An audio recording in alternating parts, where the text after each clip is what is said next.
Bendiga a todos. Amén, hermanos. Me gustaría llevarles al libro de Éxodo, que es el segundo libro, empezando por el principio de la Biblia, porque una de las cosas que yo he dicho muchas veces aquí, cuando leemos la Biblia no es un libro que se escribió hace 2 días. La Biblia tiene miles de años. Si los libros, las cartas, los capítulos que tenemos aquí en nuestras manos, es un tesoro impresionante. Yo creo que ninguno de nosotros, perdonen si me equivoco, pero yo creo que ninguno de nosotros tenemos en casa un objeto que tiene más de 3000 años de historia. A lo mejor dice, esta silla era de la abuela. Yo tengo una sillita arriba, que es lo único que ya me queda de venezolano. Lo único que me queda ya, ¿no? Una sillita que cuando yo tenía, pues no sé si eran 3 o 4 años, en aquellos años vivíamos en un sitio que se llamaba San Bernardino, corríjame los venezolanos si me equivoco, después fuimos a vivir a Chacao, aún me acuerdo, ¿no? Pero me acuerdo que mis padres me compraron una sillita pequeñita que estaba forrada como de piel de cabra o de un animal, ya los pelitos se fueron cayendo, y mi abuela, pues le puso un forro nuevo, y puedo decir que esa silla lleva conmigo pues más de 50 años. Pero ¿quién tiene en su casa un objeto de 3000 años? ¿Usted tiene algo en su casa que tenga 3000 años de historia? Dice, sí, mi suegra. No, nadie tiene semejante cosa. Pero mire, aquí en nuestras manos tenemos un libro, una colección de libros, mejor dicho. Eso es lo que significa Biblia, colección de libros, que tienen centenares, que tienen miles de años. Entonces es un tesoro incalculable, es increíble. Y además en su propio idioma, en su propia lengua, para que usted pueda saber lo que Dios dijo, lo que Dios manda y lo que Dios no manda. Y una de las cosas que yo he dicho cuando se acerca uno a las páginas de este sagrado libro, la Biblia, es que la gente en aquellos tiempos vivía muy diferente a nosotros. Yo sé que, por ejemplo, hay gente aquí que no cree, les cuesta mucho aceptar que hubo un momento en la historia en el que no existía internet. Algunos dicen, no, créame, hay un momento en la historia en el que internet no existía. Tú ponías Google y no existía Google. Tú dices, pero ¿cómo se podía vivir sin Google?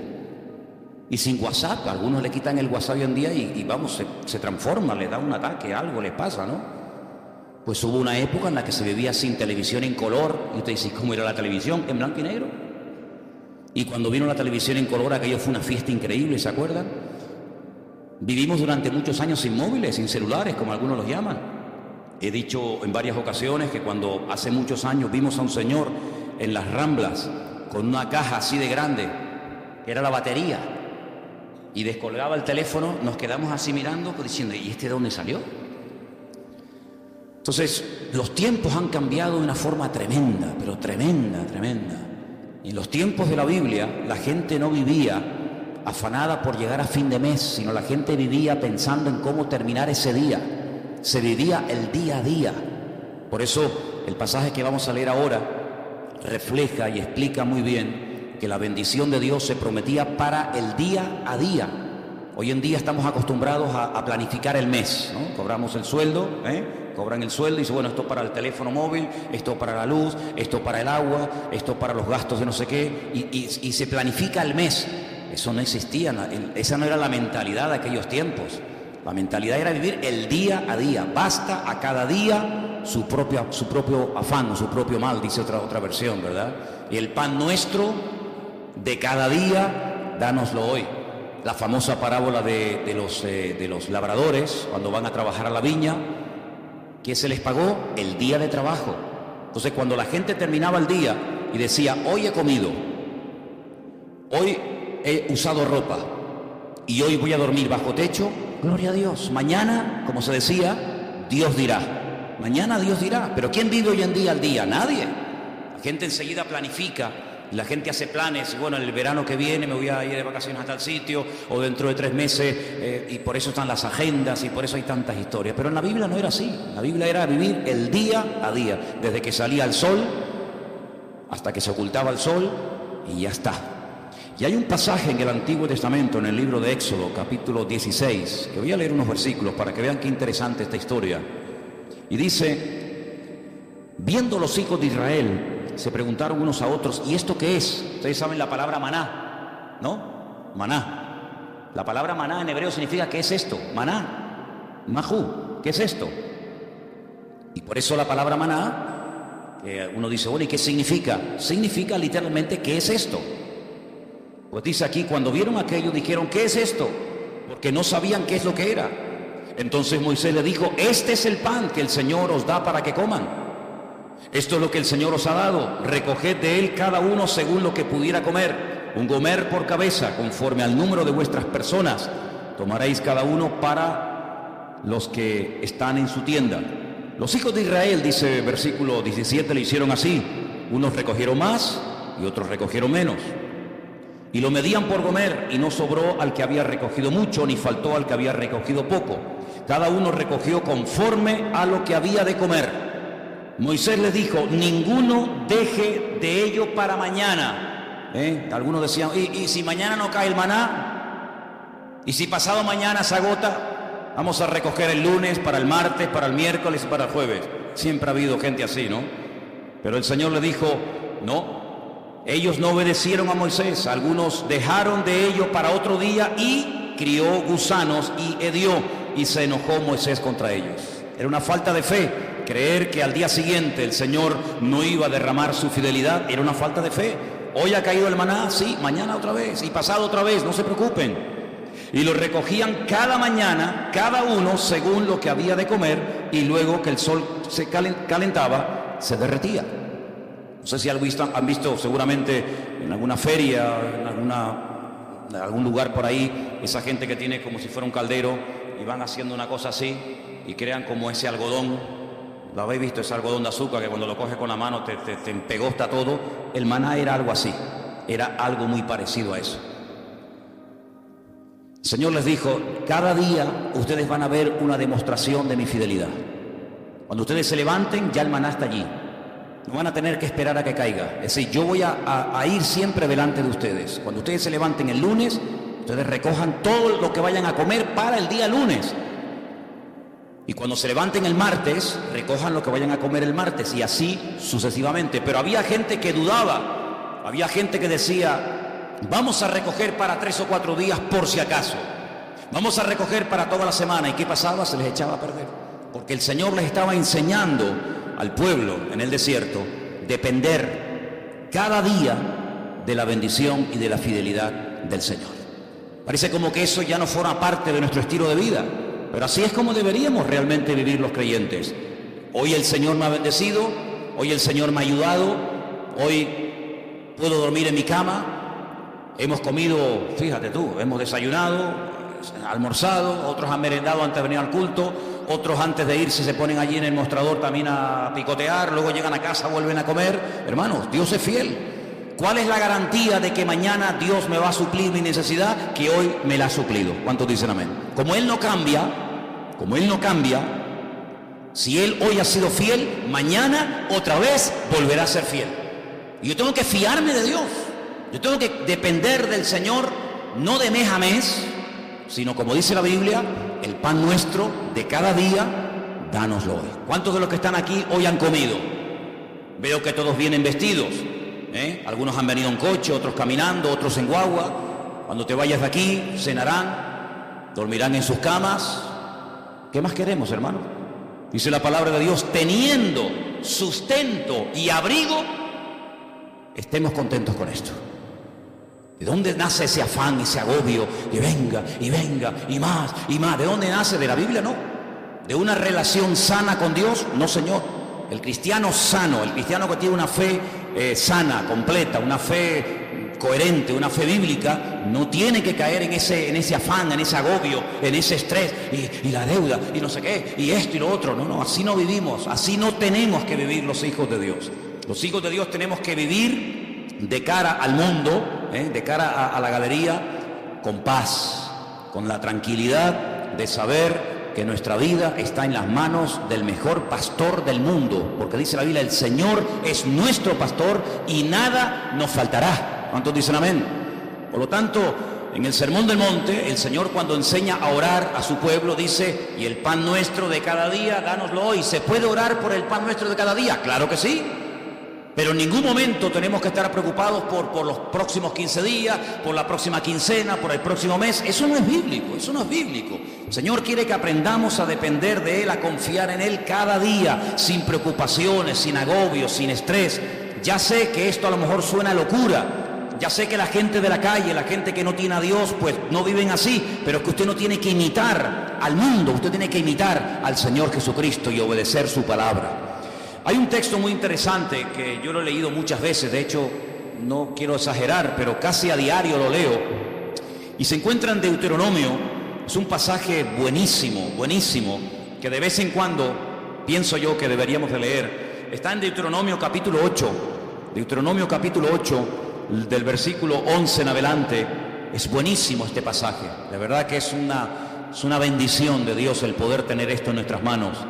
Dice: cuídate de no olvidarte del Señor tu Dios. Y yo pregunto, ¿y se puede acaso alguien olvidar de Dios?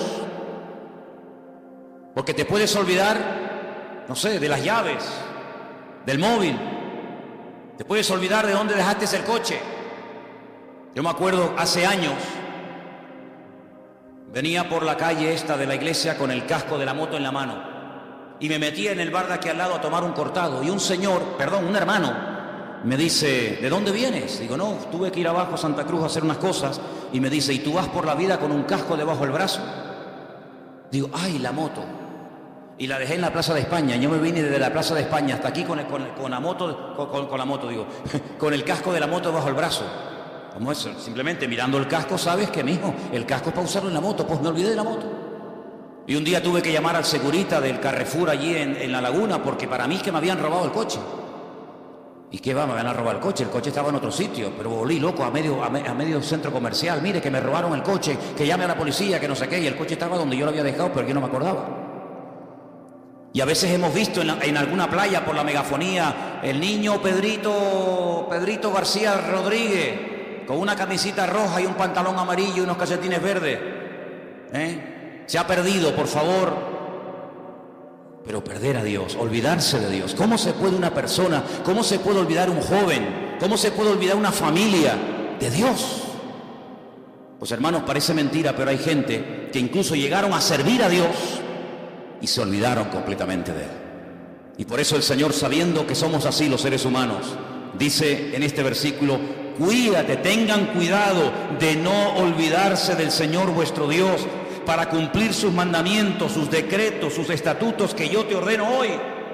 Versículo 12: no suceda que comas y te sacies y edifiques buenas casas en las que habites, y tus vacas y tus ovejas se aumenten, y la plata y el oro se te multipliquen, y todo lo que tuvieres se aumente, y se enorgullezca tu corazón, y te olvides del Señor tu Dios, que te sacó de la tierra de Egipto, de la casa de servidumbre, que te hizo caminar por un desierto grande y espantoso, lleno de serpientes ardientes y de escorpiones y de sed, donde no había agua, y Él te sacó agua de la roca del pedernal, que te sustentó con maná en el desierto, comida que tus padres no habían conocido, afligiéndote y probándote para a la postre hacerte bien. Y digas en tu corazón: mi poder y mi fuerza, la fuerza de mi mano, me han traído esta riqueza. Dice aquí: acuérdate del Señor tu Dios, porque Él es el que te da el poder para hacer las riquezas. ¿Cuántos dicen amén? Es mentira, ¿no? Gente que ha prosperado, gente que le ha ido bien en la vida, que en fin, que han aumentado sus negocios, su patrimonio, etcétera, y se les suba a la cabeza el éxito y diga: no, es que yo tengo todo esto por mi fuerza, por mi sabiduría, por mi poder. Usted dice: no, a mí eso no me puede pasar. No lo digas, porque como lo diga, a veces al final te va a terminar pasando. El hombre es así, hermanos. El hombre, mientras depende del Señor, se mantiene humilde, se mantiene sometido al Señor, pero como parece que a veces la riqueza o la abundancia se le vuelven en su contra, pueden incluso llegar a olvidarse del Señor, del Creador. Dice: el que te sacó de Egipto, el que cuando eras un esclavo y nadie daba un duro por ti, yo te compré y te saqué de la tierra de esclavitud y te conduje por el desierto y te di agua y te di maná y te di todo lo que necesitaba. Y ahora que llegas a la tierra prometida, te olvidas de mí, porque crees que ha sido tu sabiduría, tu fuerza, tu experiencia en la vida la que te ha llevado de la nada a la cumbre, y te equivocas. Ten mucho cuidado y guarda tu corazón, dice la Biblia. porque soy yo el que te da la sabiduría, soy yo el que te da el poder para hacer las riquezas. Y cuando el Señor le da a uno sabiduría para hacer negocios, y cuando el Señor le da sabiduría para hacer algo, aunque te salga bien el negocio, lo que has comprado, lo que has hecho, no te olvides siempre de darle la gloria y la honra al Señor. ¿Cuántos dicen amén? Así que tengamos cuidado, ¿verdad? Porque son más los que se han perdido, los que se han enfriado y se han apartado de los caminos del Señor en la abundancia que en la escasez. Parece mentira, pero así ha ocurrido muchísimas veces, ¿no?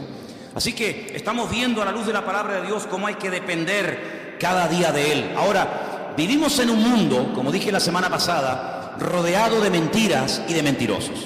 Esa es la cruda realidad. Vivimos en un mundo en donde los principios y los valores están al revés. Dice la Escritura que llegaría un momento en la historia de la humanidad, y yo creo que ya hemos llegado, en el que a lo malo te lo presentarían como lo bueno. Y lo que es bueno y decente de toda la vida, te lo presentarían como algo malo. Y uno dice, pero ¿cómo puede ser eso? ¿Cómo puede ser que la decencia, la fidelidad, el ser honesto, el vivir la verdad, el ser sincero esté mal visto y parece que le vaya mejor al ladrón, al sinvergüenza, al que roba, al que miente, al que engaña? ¿Cómo puede ser eso? ¿Cómo puede ser que personas por no pagar a lo mejor una pequeña cantidad le embarguen lo que tienen, y personas que han robado millones se estén pegando la gran vida y salgan en televisión y viajen por aquí y compren por allá? ¿Cómo puede ser eso? Bueno, son los últimos tiempos, tiempos en los que a lo dulce lo presentarían como salado y a lo salado como dulce, dice la Biblia. Ahora, hay dos versículos que aparentemente son contradictorios y curiosamente tanto uno como otro los escribió la misma persona. Por ejemplo, hay un versículo que todo cristiano, yo creo, no da igual a la iglesia que asista o a la denominación a la que pertenezca, yo creo que hay un versículo que todos los cristianos se lo saben de memoria. Y si no, vamos a comprobarlo. Juan 3:16. ¿Qué dice? Díganlo fuerte. Uy, no. A ver si me vais a dejar en... Esto lo están viendo miles de personas ahora mismo en el mundo entero, ¿eh? Decirlo fuerte, a ver qué dice. Porque de tal manera amó Dios al mundo, que ha dado a su Hijo unigénito, para que todo aquel que crea en Él no se pierda, mas tenga vida eterna. ¿Qué dice la Biblia que Dios hizo? Dios amó. ¿A quién? Al mundo. Dígalo fuerte. Dios amó al mundo. Otra vez. Dios amó al mundo. Ahora explíqueme esto. No améis al mundo ni las cosas que están en el mundo. ¿En qué quedamos? Juan 3:16 dice, Dios amó al mundo. Y primera de Juan capítulo 2 verso 15 dice, no améis al mundo ni las cosas que están en el mundo. ¿Cómo es que la Biblia dice que Dios amó al mundo y a mí se me prohíbe amar al mundo? Hay que explicarlo, porque en la Biblia no hay contradicciones. Hay gente que dice que la Biblia es un libro lleno de contradicciones, y yo le digo, cuando usted me muestre una, nos sentamos y hablamos. La Biblia no tiene contradicciones.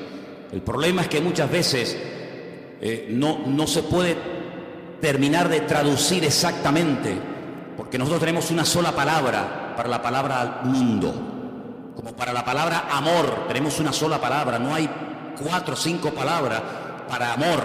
Amor es hay una sola palabra, no hay más. En griego hay 3 o 4 palabras, y en hebreo ni le cuento. Y en griego, incluso en hebreo, para la palabra tierra, planeta, mundo, etcétera, hay un montón de palabras, y depende a lo que se esté dirigiendo el autor, pues emplea un término o emplea otra, pero en español nada más tenemos una sola palabra, ¿verdad? Cuando estamos leyendo Juan 3:16, dice que de tal manera, de tal magnitud, con tal fuerza amó Dios al mundo. Ahí está haciendo referencia a la raza humana, al hombre, a la humanidad. De tal manera Dios amó al hombre, a la raza humana, a los hombres, a las mujeres, a los blancos, a los negros, a los ricos, a los pobres, a los africanos, asiáticos, norteamericanos, latinos. De tal manera amó Dios a esa gente, que dio a su Hijo unigénito al mundo, para que lo amaran y lo respetaran y creyeran en Él. Pero cuando vamos a primera de Juan y encontramos otra vez la misma palabra, la palabra mundo, es la palabra cosmos.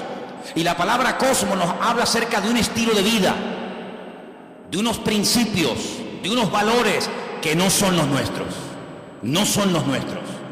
Usted no ha oído alguna vez la expresión de decir, mira, Tiene una mentira de estas piadosas. De hecho, incluso hasta cuando éramos católicos, se nos decía que había dos tipos de pecados. Bueno, se nos decía, no, se siguen diciendo. Pecados mortales y pecados veniales, ¿sí o no? Amén. Es decir, que hay pecados que son graves delante de Dios y pecados que, bueno, que Dios hace la vista gorda, no pasa nada. Una mentirijilla de vez en cuando, para salir del paso, ¿sí o no? Eso se nos ha enseñado toda la vida. Cuando vamos a la palabra nos encontramos que hay un sistema, un estilo, una filosofía de vida que es totalmente opuesta a nuestro estilo de vida. ¿Por qué? Porque en el mundo, cuando 2 o 3 o 4 hombres se juntan en un bar, en un negocio, donde sea, y comienzan a hablar, ¿de qué suelen hablar? De mujeres. Y presumen de las veces que han engañado a sus esposas, y presumen de que tuvieron relaciones con esta y con aquella y con la otra y con mengano. Sin embargo, eso en el círculo cristiano se nos tendría que caer la cara de vergüenza y darnos vergüenza de haber hecho eso. Son puntos de referencia completamente diferentes. Y en el mundo es normal mentir, y en el mundo es robar, pues decir, mira, sí, y era no, o no, cuando era sí, o decir, ¿cuánto tienes? 5, y mentira, tienes 10. En el mundo todo eso es normal. Y cuando dice la Biblia, no améis al mundo, se refiere, no imites la forma como vive la gente. Una cosa es que Dios amó al hombre y otra cosa es que Dios ame a los pecados del hombre, que son dos cosas completamente diferentes. Dios ama a un etarra, a un asesino, a un violador, ¿sí o no? Por supuesto que sí. Faltaría más, si no, madre mía. Pero eso quiere decir que Dios ama su estilo de vida. Eso quiere decir que Dios ama la mentira, el engaño, el soborno, el adulterio, la fornicación, la extorsión. No, Señor. Una cosa es que Dios ame a la persona y otra cosa es que Dios acepte y ame y tolere el estilo de vida de esa persona. No nos confundamos. Por eso dice la Biblia que cuando viene por ahí alguna persona que dice que yo soy cristiano, yo soy pastor, yo soy hijo de Dios, yo soy siervo de Cristo, yo soy esto, yo soy aquello, apóstol, como algunos van por ahí también diciendo, pues hermano, por sus frutos los conoceréis. Y por eso dice la Biblia que hay que probar los espíritus, porque no todos los espíritus son de Dios.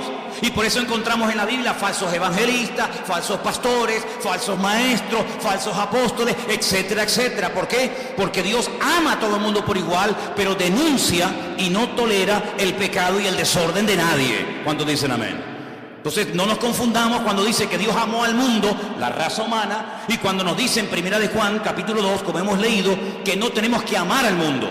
Porque dicho sea de paso, el texto sigue diciendo, si alguno ama al mundo, es decir, el estilo de vida del mundo, la filosofía del mundo, los principios del mundo, el amor del Padre no está en él. Porque todo lo que hay en el mundo, y lo aglutina de esta forma, los deseos de la carne, los deseos de los ojos, la vanagloria de la vida, no provienen del Padre, sino del mundo. Y el mundo pasa, y sus deseos, pero el que hace la voluntad de Dios permanece para siempre. Si lo que hoy está mal visto, mañana estará bien visto. Y lo que mañana estará bien visto, hoy es un delito, un pecado. Por lo tanto, las modas cambian. Hace años en este país se obligaba a la gente a ir a las plazas públicas a ver cómo se torturaba a personas y cómo se les quemaba vivos y cómo se les crucificaba, y era normal. Y si retrocedemos en el tiempo, la gente pagaba dinero para ir a los coliseos, a los circos romanos, para ver cómo los animales devoraban a mujeres o a niños, mientras ardían como antorchas humanas, y era normal, era totalmente normal. Sin embargo, nos hemos dado cuenta de que cosas que antes eran normales o delitos, hoy en día, pues, han cambiado. Por eso nosotros no tenemos que dejarnos llevar por las modas de este mundo, sino tenemos que dejarnos llevar por los principios y valores eternos del Señor que están en su bendita palabra. ¿Cuántos dicen amén? Así que, amados hermanos, tenemos que partir de la base de que nosotros somos gente diferente, somos gente distinta, y hay algo con lo cual tenemos que estar claros en esto. Y yo les voy a contar parte de mi testimonio, porque creo que puede ser de ayuda a la hora de entender lo que quiero decir. Hay personas que llegaron al conocimiento de la verdad. Hay personas que les nació en su corazón el deseo de buscar a Dios porque empezaron a leer los evangelios o empezaron a leer la Biblia. Conozco muchísima gente que me dice, no, yo un día me compré una Biblia, o alguien me regaló una Biblia, un Nuevo Testamento, como esta que estáis ofreciendo los hermanos moteros, ¿no? Bueno, te llega la Biblia, empiezas a leerla, y empiezas a interesarte, empiezas a darte cuenta de un montón de cosas y se despierta algo en ti que te lleva a una búsqueda de la verdad, y buscando pues se encuentra. ¿Y a quién encuentra? Al autor y al consumador de la fe, que es Cristo Jesús, ¿sí o no? Pero a mí no me pasó eso. Yo fui al revés. Yo no había leído en mi vida la Biblia, jamás. No me interesaba. Yo no sabía ni lo que era una Biblia. A mí no me llegó el conocimiento de Dios, ni el deseo de buscar a Dios por la lectura, por el estudio, por indagar, por buscar la verdad. Es que a mí no me interesaba buscar la verdad, pero en absoluto. Lo primero que yo tuve fue un encuentro, una experiencia personal con Jesucristo. Yo no había leído la Biblia en mi vida. Entonces, cuando yo entré por primera vez en mi vida a una iglesia, yo le dije literalmente a Dios: es que yo no creo en ti. Es que yo no creo en ustedes, yo no creo en pastores, ni en iglesia, ni en Biblia, ni en cura, yo no creo en nadie. Yo tenía un montón de problemas físicos, espirituales, de toda índole, pero yo desafié a ese Dios del cual ese hombre estaba esa tarde predicando allí, y le dije: bueno, si tú existes, no es que dije, como tú existes, no. Si tú existes, ayúdame a salir de este infierno en el que yo estoy, y cambia mi vida, y ayúdame, y libérame, etcétera, etcétera. Y Dios lo hizo. Y mucho tiempo después, o unos meses después, comencé a leer y a leer y a leer y a leer y a estudiar y a memorizar capítulos y capítulos de la Biblia. Y a través de la Biblia, pues claro, lógicamente fortalecí mi fe. Pero no fue primero la teoría y después la práctica. En mi caso fue al revés. Primero fue la experiencia, la práctica, y luego fue el conocimiento. Y por eso hay muchas personas que a veces titubean, porque claro, comenzaron a leer la palabra y después tuvieron una experiencia personal con Cristo. Pero cuando uno tiene una experiencia personal con Cristo, a mí no me mueve nadie de la fe que yo tengo en el Señor. Porque a mí los demonios que tenía no me los sacó ningún pastor, a mí me los sacó directamente mi Señor Jesucristo. Y el que me transformó la vida no fue una predicación de un reverendo o de un apóstol, o como radio se llame, sino que directamente mi Señor y mi Dios me liberó y me transformó y me rompió completamente. Y después comencé a leer su palabra. Y por eso hay gente que lee la palabra y después tiene la experiencia, si es que la llegan a tener, y por eso a veces dudan de haber interpretado correctamente el texto y lo habré interpretado mal, y en vez de resulta que era así, resulta que era asado. Yo no tengo la más mínima duda. Yo he hablado con budistas, he hablado con gente que practica el Islam, he hablado con rabinos judíos de todo tipo, cerrados, abiertos, de toda índole. Y yo cada día estoy más firme en mi fe, porque a mí el conocimiento y la experiencia no me vino por lo que leí ni por lo que me enseñaron. Es que yo tuve un encuentro personal con Cristo. Yo era ciego y ahora veo.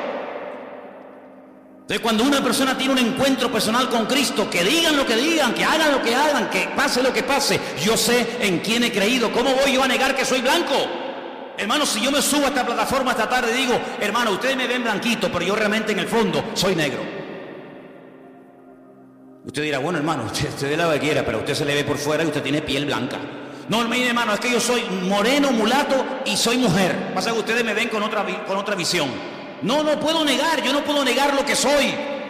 Pues exactamente igual le digo espiritualmente. Yo no puedo negar que Cristo un día me sanó, me liberó y me transformó la vida. Y no lo leí en la Biblia, no lo leí en un libro, lo sentí, lo experimenté personalmente. Por eso cada vez que voy a Israel, cuando vengo más firme en mi fe. Y no es que voy allí y digo: ay, a lo mejor caí al revés de como yo era. No, es que me da igual.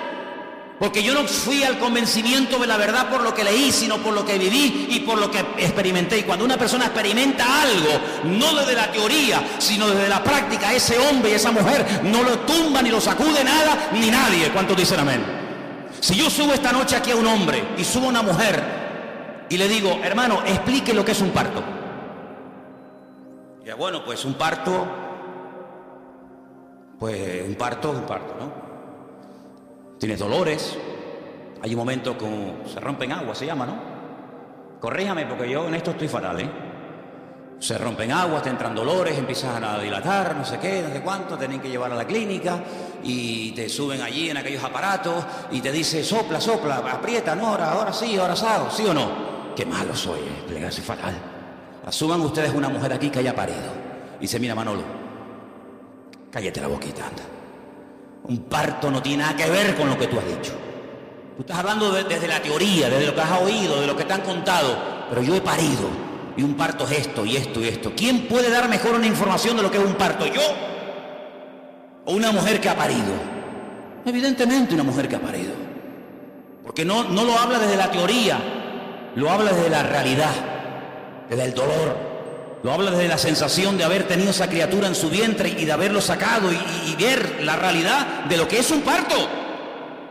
Y exactamente igual ocurre, amados hermanos. Hay gente que habla de Dios desde la teoría, que si Dios es así, que si Dios es asado, que si no sé qué, que hablas con un judío te dice una cosa, hablas con un musulmán te dice otra, hablas con un evangélico te dice una cosa, hablas con un mormón te dice otra cosa, hablas con un budista te dice no sé qué. Y entonces tú dices, Dios mío, pero cada uno tiene una opinión diferente, pero todos tienen la razón.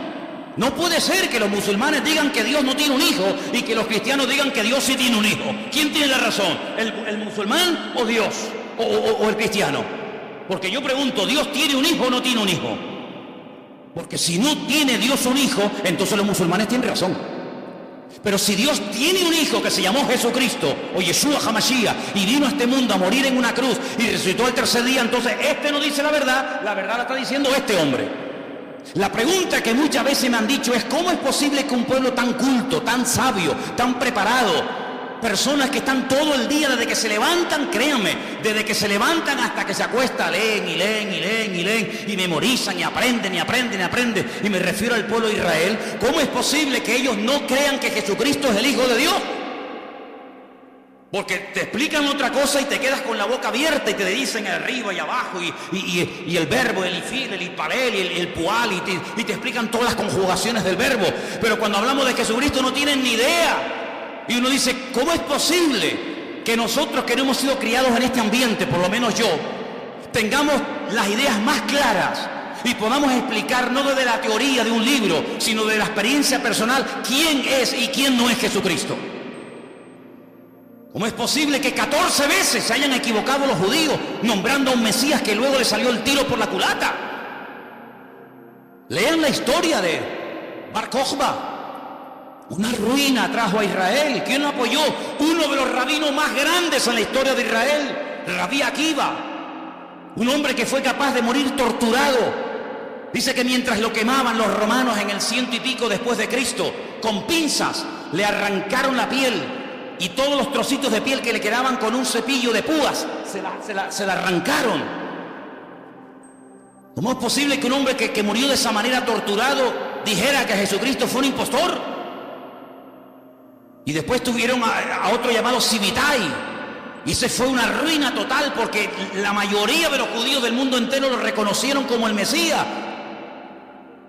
Y al final, cuando lo apresaron los turcos, cuando lo prendieron los musulmanes, le dijeron: o claudicas de esto o te matamos. Y se convirtió al Islam y todavía ni se han recuperado.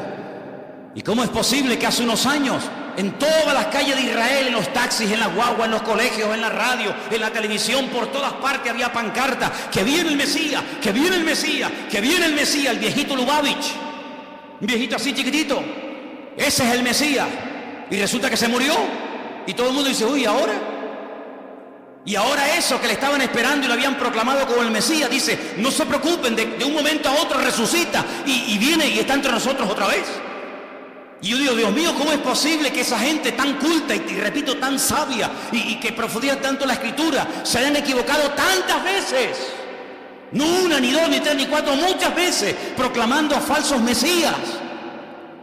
Bueno, es que eso está escrito. Eso no es producto de la casualidad. Es que eso ya lo profetizó el Señor en el libro de Isaías capítulo 29. Y quiero leértelo para que veas, es algo impresionante.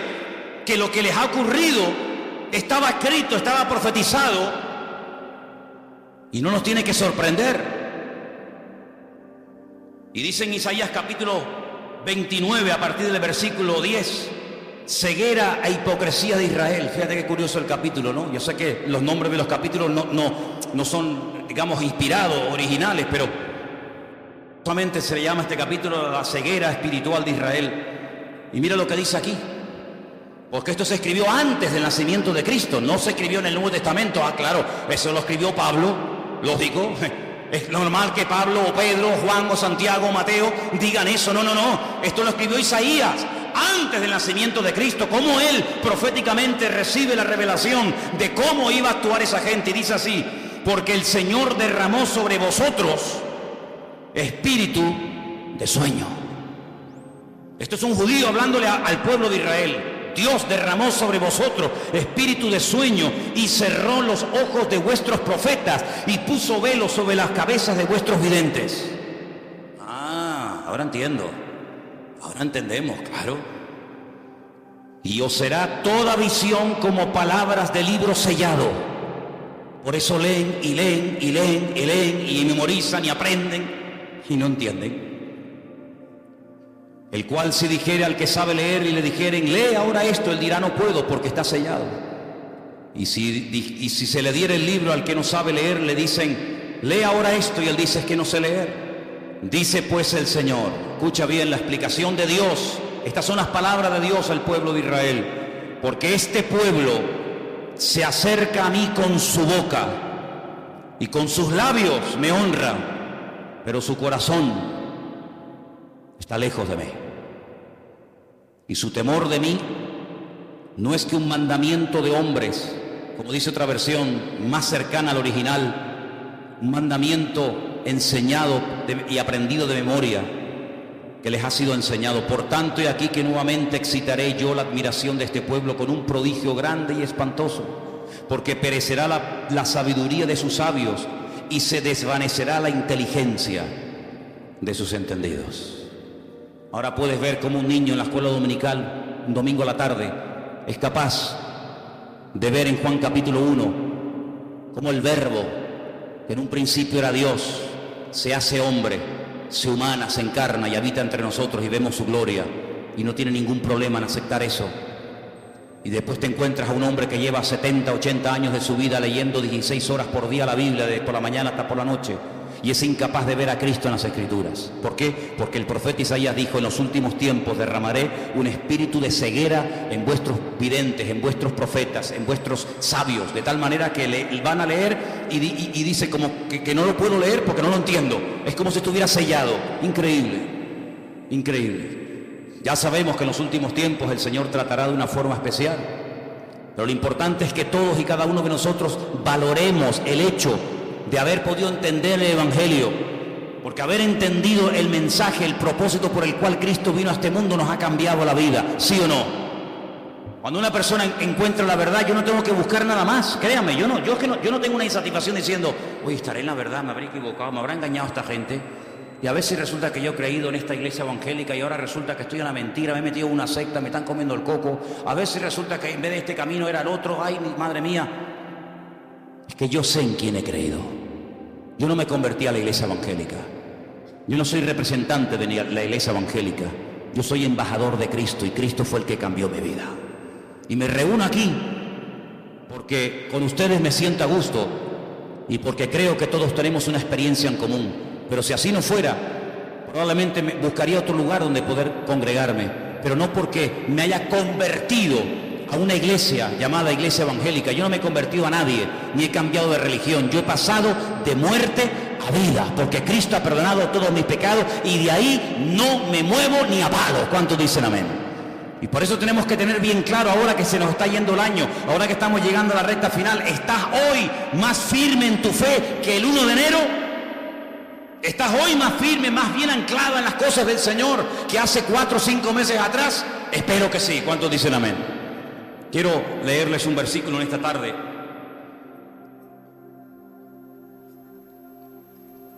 Y antes de buscar ese texto que se encuentra en Apocalipsis, en el capítulo 3, déjenme que les diga algo. Cuando uno empieza a leer la Biblia desde el principio, uno se va a dar cuenta de que cuando Adán y Eva pecaron, y ahora hablaremos un poquito de esa mujer también, quedaron desconectados del Señor, desconectados completamente. Todo cambió, todo. Aquel hombre y aquella mujer eran perfectos, y usted y yo no somos perfectos, sabíamos eso, ¿no? Si te crees perfecto, díselo a tu mujer a ver qué te dice, y ya verás cómo te recuerda que no lo es. Así de claro. Qué maravilla el ojo humano, ¿eh? Qué maravilla poder ver en colores, porque nosotros vemos en colores, ¿sí o no? ¿Usted ve en colores? Hay algunos que confunden, ¿no?, el rojo con el verde con el amarillo, pero generalmente el hombre ve en colores, vemos en 3 dimensiones. Podemos ver de cerca, de lejos, enfoca de una forma maravillosa, pero usted sabe que de todo lo que hay aquí que se podría llegar a ver, solamente vemos el 1%. Nuestro ojo solamente percibe el 1% de todo lo que podríamos llegar a ver. Adán veía al 100% sin ningún problema. Veía a los ángeles, veía el mundo espiritual y natural de una perfección tremenda. ¿Qué le parece? El cerebro del ser humano dice que está dividido en 2 y que solamente funciona una parte. Yo a veces hasta lo dudo que funcione esa parte. Y Dios pone un miembro en nuestro cuerpo para que funcione la mitad. No tiene sentido. El cerebro de Adán funcionaba a la perfección y veía la esencia de las cosas con una claridad nítida, sin problema, ¿verdad? Y sabemos que el hombre está por debajo de todos sus niveles. Seguramente Adán era capaz de meterse debajo de un río y estar 3 horas metido debajo del agua. Y veía perfectamente, porque era un ser perfecto, completo, no le faltaba nada. Probablemente, sabe Dios, hasta con el pensamiento podría trasladarse de un lugar a otro y volar. Yo qué sé lo que aquel hombre podía haber llegado a hacer. Sin embargo, el pecado lo deterioró todo. El pecado lo reventó todo. No somos ni la sombra de lo que un día el Señor creó.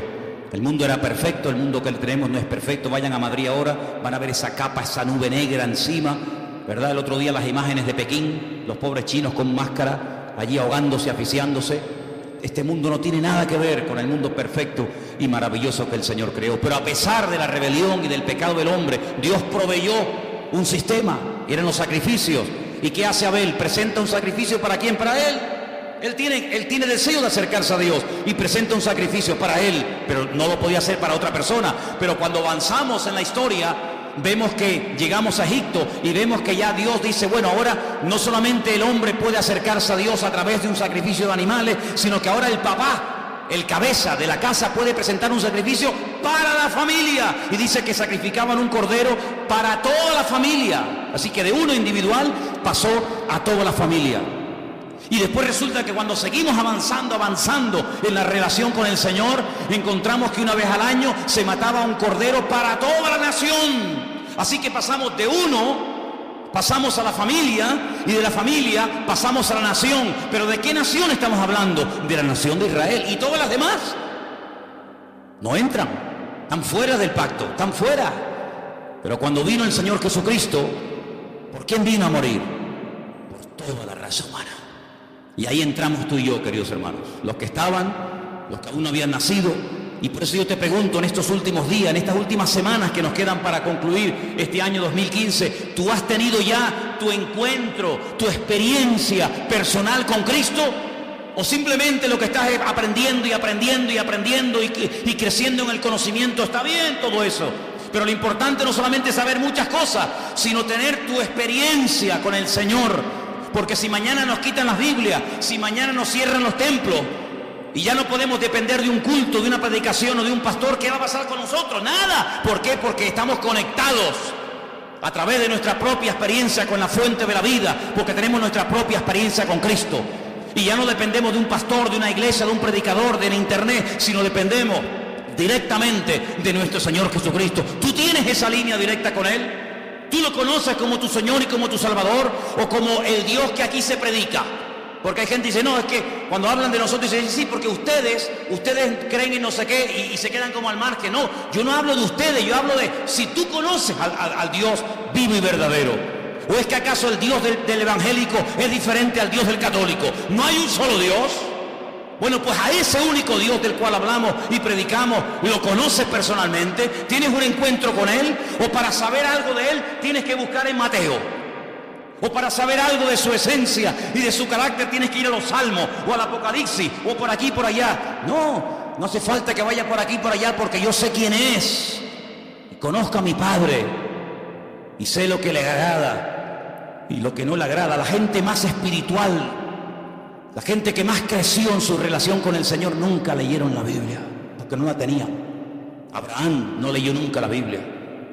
Jacob, Isaac, José, personas que nunca leyeron la Biblia, pero ellos conocían a Dios, no por lo escrito, sino por lo que habían experimentado.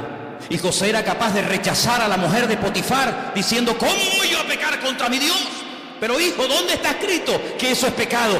Aquí en mi alma está escrito, porque yo conozco la voz de mi Señor y sé lo que le agrada y lo que no le agrada, aunque nunca haya leído la Biblia y aunque nunca me haya congregado en ninguna parte. Yo conozco a mi Dios y sé que a mi Dios eso no le agrada. Y eso es a lo que tenemos que llegar, hermano, a tener un encuentro personal con Cristo. Y por eso hoy comí, hoy cené, hoy vengo vestido, pues mañana me voy a levantar con la seguridad de que se va a volver a repetir otra vez lo mismo. ¿Por qué? Porque grandes son sus fidelidades cada mañana y cada día. ¿Cuántos dicen amén? Apocalipsis capítulo 3, el texto que les quería leer, dice que Él, por cuanto hemos guardado su palabra y no le hemos negado, ni con los hechos, ni con las palabras, nos guardará de la hora de prueba que ha de venir sobre todas las naciones de la tierra.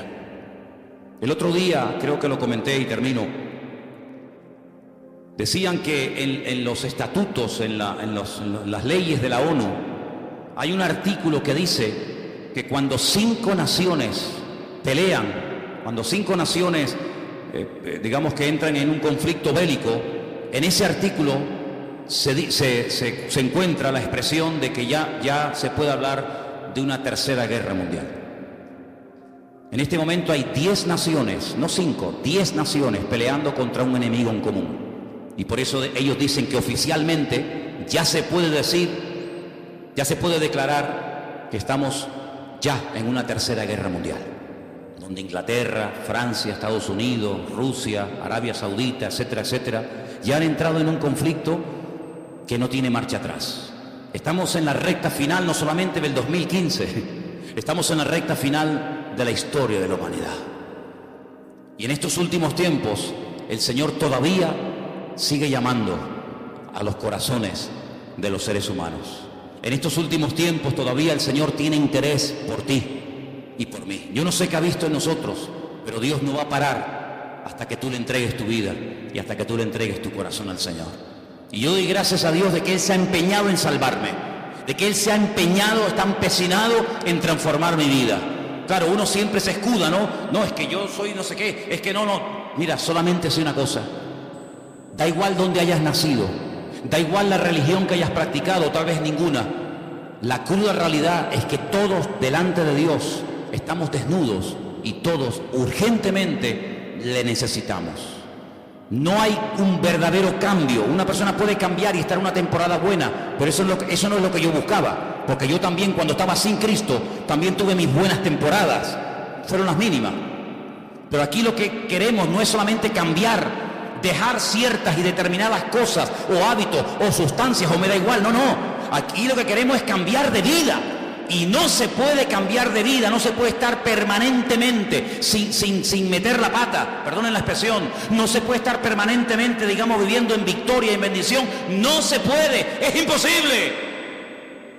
Y usted dice, bueno, ¿qué esperanza me está dando este hombre? Humanamente, ninguna, no hay posibilidad de cambiar, solamente a través de Cristo Jesús. ¿Cuántas personas lo han intentado? Curas de sueño, acupuntura, de todo lo que te puedas imaginar. Tarde o temprano vuelven otra vez al mismo rollo. Porque no hay libertad verdadera hasta que conozcas a Cristo Jesús. No te hablo de la iglesia. Si usted busca otra iglesia que le guste más, que te guste por lo que sea, váyase a esa, no tenga problema. Usted váyase a donde mejor se encuentre. Pero no te olvides que las iglesias no están para cambiar a nadie, sino para decirte quién es el que cambia, y el que cambia es nuestro Señor Jesucristo. Cierra tus ojos ahí donde estás. Quiero que oremos en esta tarde de verdad, de todo corazón, y le pidamos al Señor que abra nuestros ojos, que quite la ignorancia, la ceguera de nuestra vida, para que nos demos cuenta de que la única manera de salir de este sistema falso, maligno, es a través de Cristo. Salir de este círculo vicioso, salir de esta rueda que gira y gira y gira y no nos lleva a ninguna parte. La única manera de poder vivir en victoria es a través de Cristo Jesús. Y por eso en esta tarde estamos agradecidos con el Señor,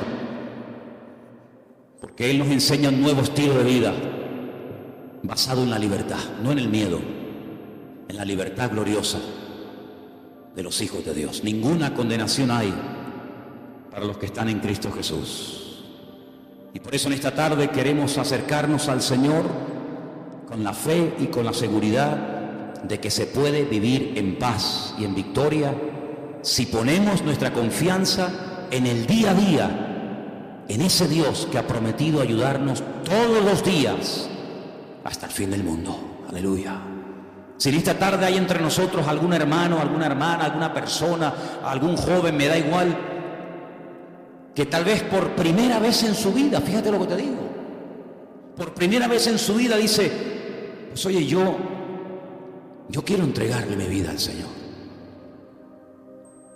Yo más que fe y confianza en una religión o en una institución, en quien yo quiero tener mi confianza es en el Señor. Porque uno oye cada cosa de los que se dedican a la religión que te quedas con la boca abierta. Pero yo no te hablo de religión, yo te hablo del Señor. Y a mí quien me sacó los demonios y quien me cambió la vida fue mi Señor. No una iglesia ni un pastor. Y yo te hablo de ese Señor que te ama y te quiere liberar y te quiere bendecir. Si tú le quieres entregar tu vida a Él, ahora es el momento y el lugar idóneo para decir, yo le entrego mi vida a Jesucristo. ¿Hay alguien? ¿Quieres levantar tu mano y oro por ti un momentito? ¿Alguien le quiere entregar su vida al Señor por primera vez? Dios te bendiga. Dios te bendiga, valiente. ¿Alguien más? Alguien más que le dice, yo también le quiero entregar al Señor mi vida. Quiero pedirle, Dios le bendiga. Gloria a Dios. ¿Alguien más? Dios le bendiga a ti también. Gloria a Dios. Hay 4 personas esta tarde que han levantado su mano, 5. Bendito. Que le están diciendo al Señor, Señor, yo quiero cambiar de vida. Ahí donde estás, no hace falta ni que te levantes. Yo quiero pedirle a toda la iglesia que me ayude en esta oración. Repitan conmigo, Señor Jesús, en esta tarde te damos gracias porque tú nos has amado y diste tu vida por nosotros. Señor, perdona todos nuestros pecados, transforma nuestra vida. Yo quiero cambiar, yo quiero ser libre de toda atadura y por eso te pido perdón, Señor. Y pido que tú entres en mi vida. Quiero ser un hijo tuyo, Señor. Quiero que me liberes. Quiero que me salves, Señor. Que me dé fuerzas, Dios mío, dígalo. Que me dé fuerzas, Dios mío, para seguirte todos los días de mi vida. Yo acepto a Jesucristo, dígalo conmigo. Yo acepto a Jesucristo. Yo recibo a Jesucristo como mi Señor y como mi Salvador personal. Quiero tener un encuentro, dígalo. Quiero tener una experiencia personal contigo, mi Señor. Ayúdame a partir de hoy a cambiar, a caminar en victoria con la bendición del Señor. Me rindo a ti, dígalo. Me rindo a Jesucristo. Renuncio al mundo, al pecado y al diablo. Y confieso que a partir de hoy Jesucristo será mi Señor y mi Rey. Te lo pido con todo mi corazón, en el nombre del Señor Jesús. Amén y amén. Fuertes aplausos al Señor, aleluya. Dígale gracias, Dios mío, aleluya.